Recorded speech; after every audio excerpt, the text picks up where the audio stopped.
If you want to ask any question, you are most welcome. I have a couple of questions. The first one is more intellectual curiosity than anything else. Pardon? I have a couple of questions I'd like to ask. What of normal human consciousness can we identify as soul? Who are you and what is the soul? What of me that I go around with in my mind is soul? Is there anything that I recognize in myself that I can recognize as soul? Your mind. That's soul? No. You say at what level of consciousness I can recognize my soul. So you are mind. Mind is going to recognize the soul at a certain level of consciousness. That is at Tirkuti, second stage. But is there anything at my level of consciousness now that I can recognize as being soul within myself? No. Because we are so much dominated by the mind. Okay. Mind is dominating actor. And soul is absolutely under the sway of the mind. So you cannot recognize your soul at all. What about when you go beyond the realm of mind and Maya, and mind is no more, then it is real you, the soul. But what about even the faculty of attention, like Surat and Nirat, the hearing power, This seeing power?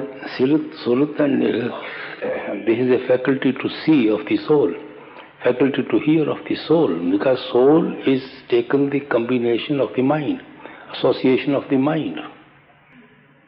But you don't recognize the soul. Soul works through the mind.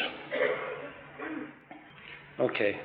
The other thing is, over all this time, I've gained an appreciation and feeling for your a subtle sense of your love for the disciple, and but that's not really getting me. It's not been enough until recently to help me to stay a strong satsangi. And in times past, I've been pretty gross about it, but I've asked you real directly if you would reveal to me your radiant form internally or even externally. Just if you would show me, if you would be with me at all times in a real conscious way. It is for you to be with your master. It is not for the master to be with you, because he is always with you. I try to get to that point where that should be the reality. Then but I've not been effective up to this point. Then you should try to achieve it. So this thing that I've been going through will just continue endlessly? I mean, until some point of your grace. Endlessly till you achieve to that level. You can call it endlessly, but nothing is endless here. We have a certain aim before us when we try. Well, I have that aim. I just don't feel I'm going to realize it until maybe even my death. You see, with so many doubts, so many things in the mind, it becomes very difficult to realize anything at all. Mind has to be intellectually satisfied, emotionally satisfied. Well, the other and relaxed when it sits in meditation. Well, it's the emotional satisfaction, I think, is maybe the thing that's the least fulfilled in my life.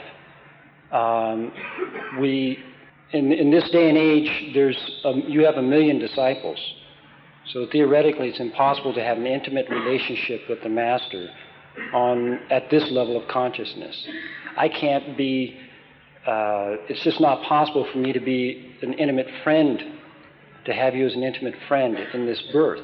We have to be the best friend of our Master, but that within, not outside. This friendship is meaningless. This will cease. Inner friendship never ceases. But I've struggled for what for me is a long time to have that inner companionship, and it just hasn't come to fruit.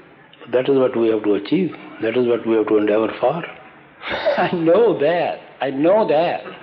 It's just not happening. Well, then wait. Knock and knock. Knock and knock and knock and knock and knock. Okay, you know what I want, you know what I'd like, and you keep telling me to knock, and... Don't worry about my knowing it. The main thing, you should know what you want. Okay, then maybe a simpler request is just that, okay, at least for the rest of my days, if I had a sense as I go through life of your being near with me, if you would grant that. I mean, I can't do it. Every year you come, every year your questions are same. It's because in the Can you previous frame year, that in different words or a different way? not really, but maybe there's something different that you could do that it won't be the same when I go back out there again. There are no jugglery tricks, brother. You have to work hard and then depend upon His grace. Okay, and I ask the same question, I usually get the same answer. There's no chance of getting another answer? Well, go on trying. Okay.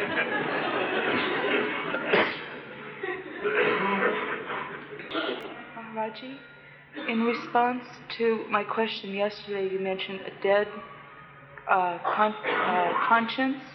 Could you explain that? Because now I'm thinking about the dead conscience, what that might mean. Higher mind, noble mind.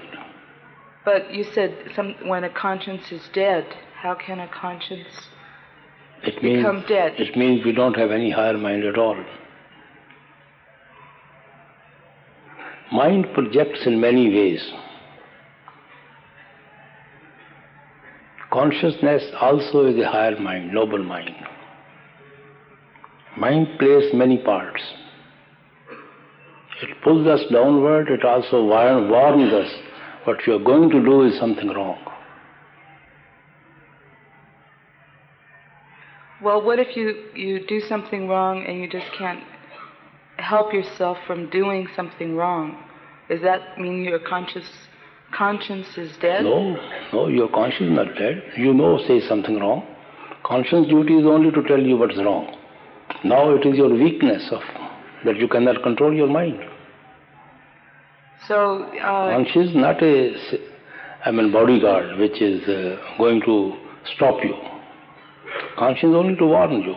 That's all. So if someone doesn't get a warning that something is wrong, what does that mean? We always know what I am going to do is wrong. But still if we do, we can't say that our consciousness is dead. We are dead. We don't want to listen to the conscience. We want to give deaf ears to our conscience. Excuse me? We don't listen to our conscience. We don't want to listen to the conscience. In spite of knowing it, we do it. We repeat it. Again and again we repeat it. That doesn't mean conscience has become dead. Conscience is there. We know what we're doing is wrong. The mind is so powerful, still we do. I still don't understand what you meant by a dead conscience. Conscience is not dead. We are dead. It's just a way of explaining that conscience has become dead. I mean, we are dead. We don't give any attention to the conscience at all.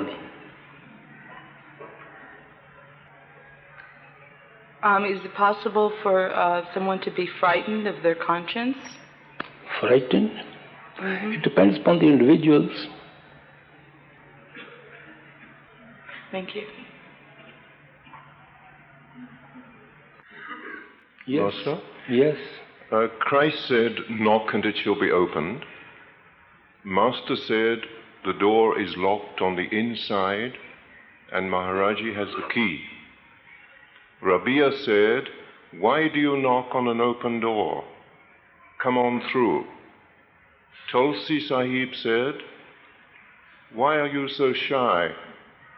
Cast away thy veil, that the one sitting behind the veil may behold thee."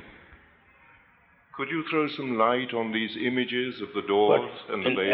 Everybody talks about the door, all right. Huh. Could you throw some light on the door? Everybody talks whether it is open or whether you have to open it, but you have to cross the door in order to get the entrance. At least let us go to the door. If it is open, we'll walk in, otherwise we'll knock it. There's no problem. Let us first find the door. It's only a way of expression of everybody. I wondered if there was a difference in attitude with Rabia when she's saying, "Pass through the open door," and Tulsi saying, "Cast away thy veil, you're too shy." Could you throw some light on the attitude? Too shy means you are too shy to face the Lord. Huh.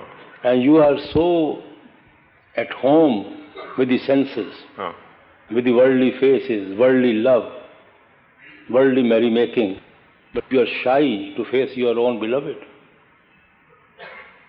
So cast the veil, cast that veil of shyness, and come and meet the Lord. It's a very simple way of explaining.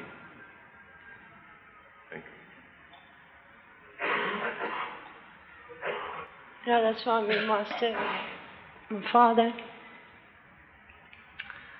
you have given Shabad, you have connected your soul with Shabad, and you have taught me to repeat Simran, to go in and to contact you in the Shabad form, and I'm trying to do that, but I'm very sinful and I have no virtue and I have no worthiness, but I'm trying.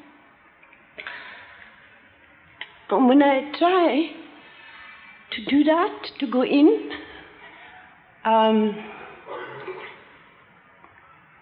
in satsang with you, the body becomes numb, and it is very difficult to walk and move because something inside me doesn't want to walk or move, and it's very difficult. I'm asking you, is this difficulty normal with everyone who tries to go inside? When the body becomes numb, is it normal that it is impossible to walk afterwards? Well, sister, to begin with, self-analysis and self-pity doesn't lead us anywhere at all. Every one of us, were quite conscious of our own self, our own weaknesses. So we should just continue. But in meditation, definitely lower portion of the body to some extent becomes numb. So when we get up, even otherwise, if you are doing worldly work, you are concentrating on something, then your body little becomes numb. Mm-hmm. So you have to little exercise, you see, or just move your limbs and all before you can be normal to walk. There's nothing wrong with the body. It takes little time for the blood to circulate again. And then, if we are in satsang or gatherings of many people and doing Simran, and it is very easy to go inside when you are present physically, you are always present in the radiant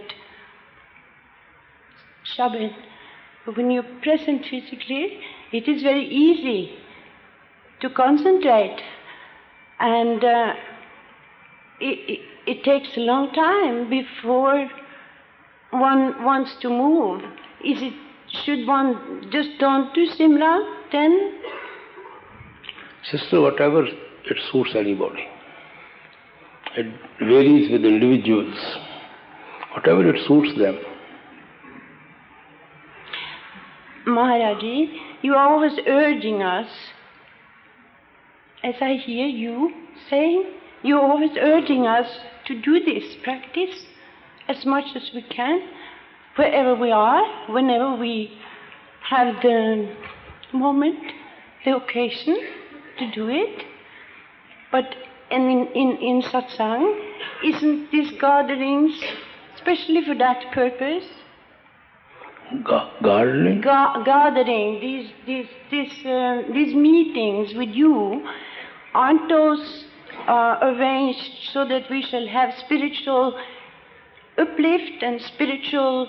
You see, sister, these meetings are just to satisfy our intellect, to resolve our questions. Your satsang? Same purpose. When you sit and give satsang in Indian language? Same also? purpose. Same purpose, just to explain the teachings of the mystics. So, would that mean that we should only do meditation when we are in the residence where we are safe? Whatever it suits anyone. Okay. It's whatever it suits individually. Thank you. You see, in satsang we are filled with devotion and love for the Father. Yes. So that we may use it in attending our meditation. Mm-hmm. Use that atmosphere to attend to our meditation. Mm. Yes. That is the main purpose of satsang. Yes. Thank you. Maharaji, this is a question on darshan. On coming back from India, several times I've been asked to give satsang, and you have said when one gives satsang, one should speak from the heart. And when I feel that the satsang is coming from my heart, the satsang is on darshan. Someone asked you at the Dara if you ever missed the darshan of your master, and you said that is all that you are doing. You do not live in this presence. In letter 12, Spiritual Letters, Babaji writes, you have written that you have a great longing for darshan. Every time you write that, you get the fruit of darshan. There is no other practice comparable to the longing of Satguru's darshan. And my question is, how to balance the satsang on the value of darshan without diminishing it, and yet knowing that there will be satsangis that will perhaps never see you but once in a lifetime. I don't know what is your question. You see, in darshan or in seeing your beloved, you don't try to calculate the gain of that. There is no mathematically gain how much you will be able to gain by looking at the Master or by seeing him or coming in his presence. The lover doesn't bother about these things at all. He is satisfied to just look at him. He has some emotional satisfaction. He has something within him which is satisfied, which is happy. He doesn't try to calculate it in any other way. What other gains does he want?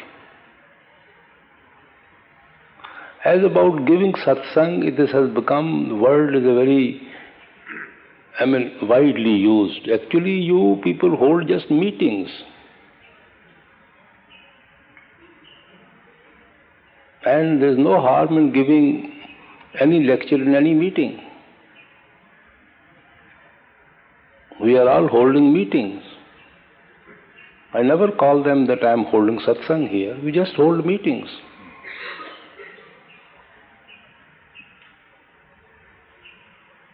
The satsang is our Indian term. where master gives discourses. Without him, just I would call them meetings.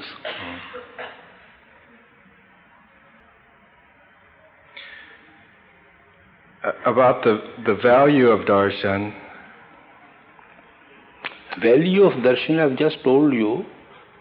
What type of value do you want to know? A lover looks at the beloved. He doesn't want to measure it, what value I am getting out of for looking at the beloved. He doesn't calculate it, what gain I am getting at looking at the beloved.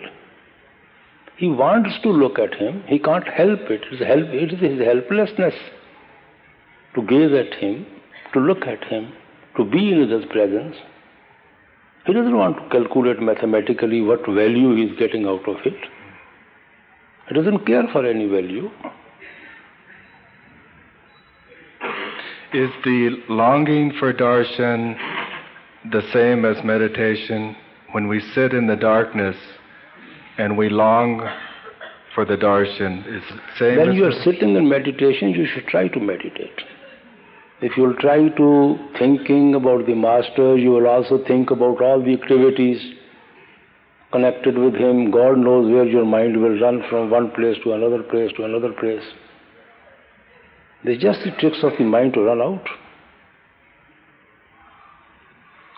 We should try to visualize on the form and do our Simran. Thank you. Master, in the book Die to Live, in the chapter Be Bold Enough to Struggle, you say you have to sacrifice a lot in life. Now, with one corner of my heart, I still love the world, and with another corner of my heart, I love the Lord. And my question is, what can I do to heal that split? Meditation, sister. Sister, this is with every one of us. Our heart is not wholly and solely in meditation. Our heart is not wholly and solely with the Father. It is also with the family, it is also with the world, it is also with the pleasures of the world. And it also had something in it which likes to yearn back to the Father. Because natural instinct in everyone is there for the Father. Soul's inclination is always towards the Father. So that instinct is in everyone. But the mind's direction is outside, into the world. So both things are there. Mind is pulling outward, soul is pulling upward. Yes, but my question is how to get more the tendency to sacrifice and more inclination towards the love for the Lord. Well, sister, the time we give to meditation is a sacrifice. And we have to abstain from the society, we have to give our time, we have to adjust our time for meditation, and we shun such certain companies which we don't relish now anymore, which we don't like anymore, which distracts us towards the world, which pulls us, which are slippery. This type of sacrifice we have to give them. Sometimes the result is loneliness, and my experience that loneliness is not always conducive to meditation. Sometimes it's not, sometimes it's very conducive to meditation. Sometimes we yearn for loneliness. We run to the mountains, we run to the solitary places. We are tired of the world. We try to find some silent corner to sit alone and be with ourselves. Sometimes we don't like anybody's company. We just want our own company. Sometimes, definitely we want company. We want to be with the people. I've been attempting to meditate for about 19 years, regularly, if not always punctually, without much apparent success. And and I understand that faith is very important on the path, and probably the fact that I keep meditating shows that I have some faith. But I feel like my faith isn't what it should be, particularly about things. I have a lot of satsangi friends that often say things like, everything is in Master's hands, Master is doing everything. And I'm always running around trying to tie the legs of a lot of camels, as if I didn't take preventive measures, everything would go wrong. And that shows lack of faith and lack of... You see, that's wrong. That doesn't show a lack of faith at all. Many things we are supposed to do, we have to do. There's certain obligation, certain responsibility we have to discharge, we have to shoulder, we have to do it. It doesn't mean we sit quietly and Master will come and do all that. So it's okay. Maharaji, a central theme of your message seems to be, don't analyze things so much, and don't worry, just do your meditation and the Father will do the rest. Does that mean that we should just sit in meditation and not be concerned whether you appear to us in the radiant form, so long as we continue to do the meditation and follow the rules of Sangha? We should not sit with any excitements and then get up in frustration. That's what I mean to say. You should make it a routine life of meditation. Results automatically come. And it's not to be concerned about, we shouldn't judge our progress, in other words.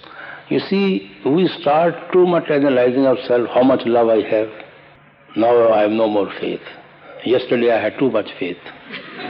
You see, every day we judge ourselves. We are the judge and we are the accused before the judge. You see, mind is just always running in a circle like this. And this self-analysis doesn't lead us anywhere at all. Self-pity, it depresses us sometimes.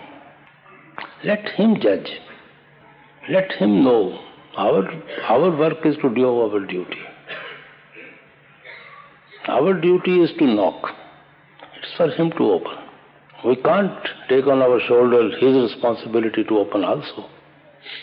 That is for him to open. We have to beg. It is for the householder to give. Thank you, Maharaj. Father, I've been wondering about attachment, and we're supposed to be attached to you. But if we're in a family where the family members are also attached to you, does that make our attachment to them a little bit not as bad as our attachment? Again, self-analysis. Again, analyzing yourself. So don't think about it. You see, do you feed some computer to tell you how much you are attached here and how much you are attached there? No, it just, I don't know. I was just wondering. I know it's kind of silly, actually, if some attachments aren't as bad as other attachments. Stupid. Thank you.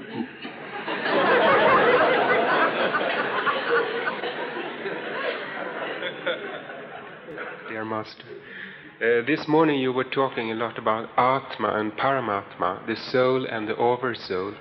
Can you tell us a little bit? Oversoul means God. Yes. We talk nothing about the Atma and Paramatma, soul and the Creator. The whole satsang, the whole santmat is based on the soul and the Creator, drop and the ocean, how it was separated, what is keeping the drop away from the ocean, and how can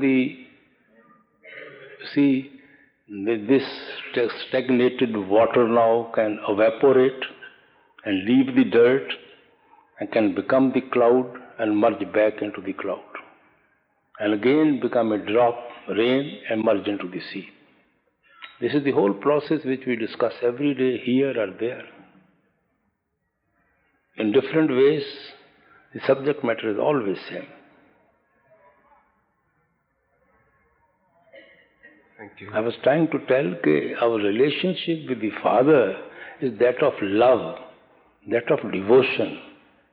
It is not based on any religion any caste, any creed, any color. People are wrong to think that they have become Christian. They have taken the shelter of Christ. Now they are entitled to go back to the Father. Or they have become Muslim, or they have become Sikh, or they have become Hindu. Automatically they become entitled to go back to the Father. They cannot depend on the religions to take them back to the Father. It is the love, the devotion, that longing to go back to the Father we have to develop, which ultimately will pull us back to the Father, whether you are a Hindu or a Christian or a other religion, nobody is going to bother you. All these robes which we are wearing, they are all shells we have taken around ourselves. They will all break here. They will all be burnt here. And they won't go with our soul at all. We will be judged by our karmas, by what deeds we have committed or done in this world, not whether I became a Christian or a Hindu or a Sikh. Nobody is going to ask us. Nobody bother about these things there. But we give more importance to these things. I have been baptized, I have become Christ, I have become Muslim, I have become a Hindu. And always spend our life in these small little shells and watertight compartments. And humans have divided them in themselves into so many, you see, small divisions. So I'm trying to help them to rise above these things. They are meaningless. And yesterday or day before I said, I find in the newspaper so many world religious conferences, so many peace conferences. What is the object of all this? Have they been able to create peace in this world? Have all the religions come together on one platform, have been able to create one religion? Or they have been able to bring all the humanity on one platform? No. Christians remain the Christian, Muslims remain the Muslim, Sikhs remain the Sikhs, Hindus remain the Hindus. Those divisions are still exist. And what is the sense of this World Religion Conference? And where is that peace which we are, every day we are, and so many conferences are going on. Where is the peace? Nations are fighting against nations, countries are fighting against countries. Because we don't want to get out of our shells. Only on the platform of spirituality we can attain peace. There's no other platform which can bring us nearer to each other. When we are filled with love and devotion for the Father, then we don't look at each other as a Hindu or a Sikh or a Muslim or a Christian or a black or a white. We just look at them as human, as souls. And we only look to our one Father, Creator. That brings us together. That gives the feeling of brotherhood. That thing brings us much closer. Why satsangis feel so close to each other? They have come from different directions, different country, different creeds, different caste. But the moment you come together, you feel so close to each other as you have been knowing them right from the birth. Why? There's something common in you which brings you together. Your object is same, your aim is same. That love and devotion for the Father is in everyone. And that helps us to rise above these shells.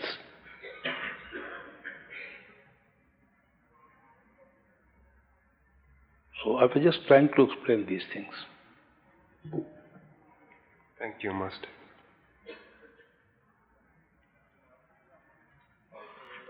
Maharaji, may I ask something about seeing thoughts, about feeling what other people think? Is it because one can read the aura, or is it because there is no distance between us? What do you mean by aura? Just explain to me. Yeah, yes, it's a kind of hobby. Aura is another body, yes. Have you seen anybody's other body? No. Then? No, but I know from literature that there are more bodies than one. That is a different thing, casual body and physical body and spiritual body, but what about aura? No, it's not mental body. It's not the mind, the mental... You don't see anybody's aura. No. But how can one... You see, this word is very misused. This means you are easily influenced by the character of another person. You are what? You are easily influenced by the personality or a character of another person. He carries his own personality with him. And you can... Which influences you. You call it, I am convinced by his aura. I am impressed by his aura. Now this word is being misused. But you can feel it. There's nothing hollow on the head, you see, which you see. But the pictures with Christ and all these are artist imaginations. They can depict anything.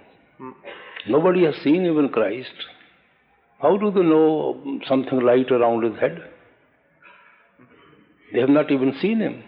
They don't even know how he looks like. Every country depicts Christ in a different way. But it happens many times that people can read, can feel what other people are thinking.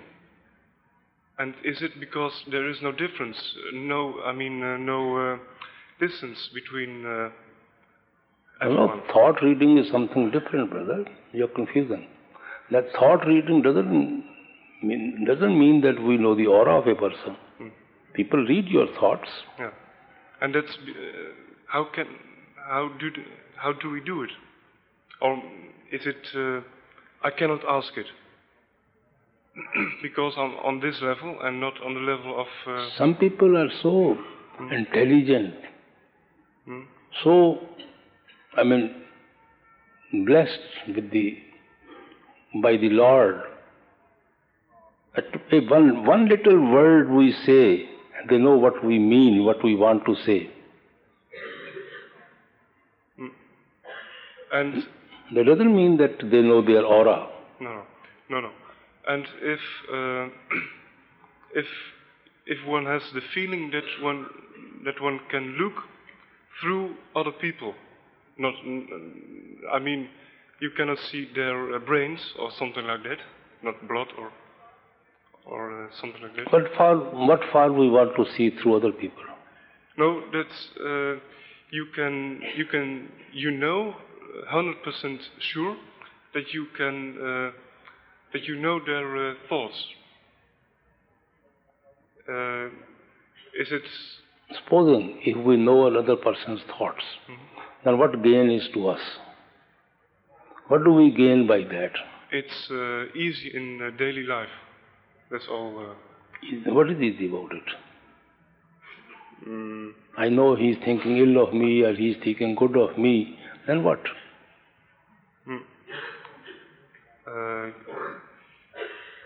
You can judge people very quickly.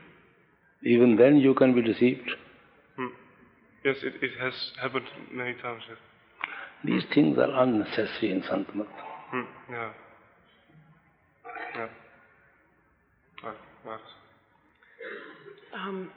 On Friday, we heard a discourse by Mr. Sethi, in which it seemed to make a distinction between the Master and the Father.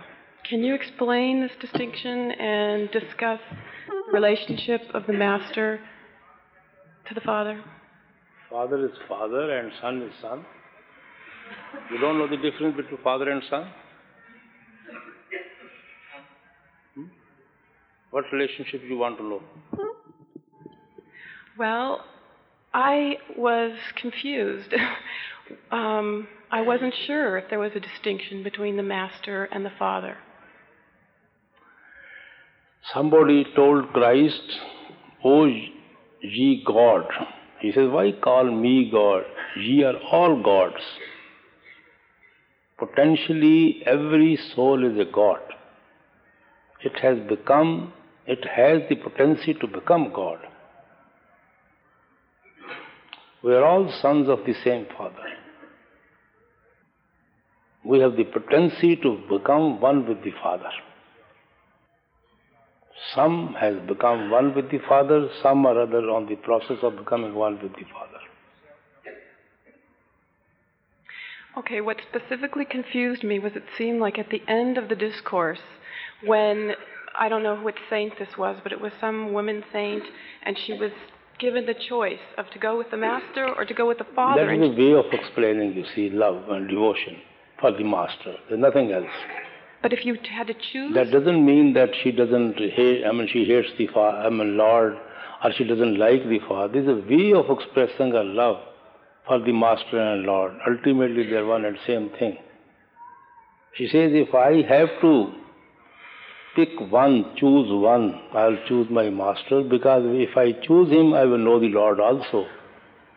And where was the Lord before the Master? I never knew about him. Lord was always there. And without the Master, I was not even conscious that he was there. So how I can be ungrateful to my Master, who even told me about the Lord, who has brought me face to face with my Lord. So I give more importance to my Master than Lord. Ultimately, it's just a way of explaining her love for the Master. That doesn't mean she doesn't love the Father. She has only gone to the Master for the sake of going to the Father. Right. Master is just a means to take her to the Father. Ultimately, she knows the means becomes the end. And there's no difference between the means and the end.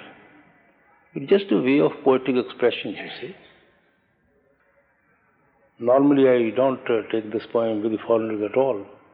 What? Normally, I don't take this poem with the foreigners.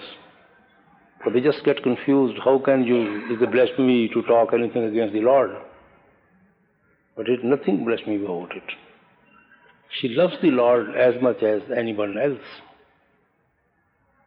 It's just a way of expression.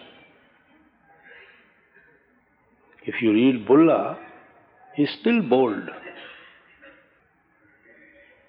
He calls the Lord thug, thief. He says he's hiding within me. Who can be more deceiver than him? He's 24 hours living with me and doesn't come forward. He's always hiding within me. He's cheating me of his presence, being with me. This is a way of their expression of love and devotion. They're not saying anything against the Father. I had to change a lot of sentences of that book, you see. I said they can't digest it. So what is the appropriate attitude for a disciple to the Master and then to the Lord? It is same thing, sister. There's nothing to get confused about these things. We go to the Master for the sake of the Father.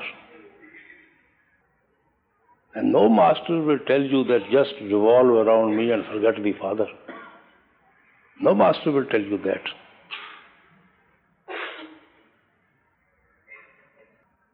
He's only doing the duty of a shepherd. But the sheep belongs to the landlord. They don't belong to the shepherd. But he says ultimately there will be one fold and one Lord.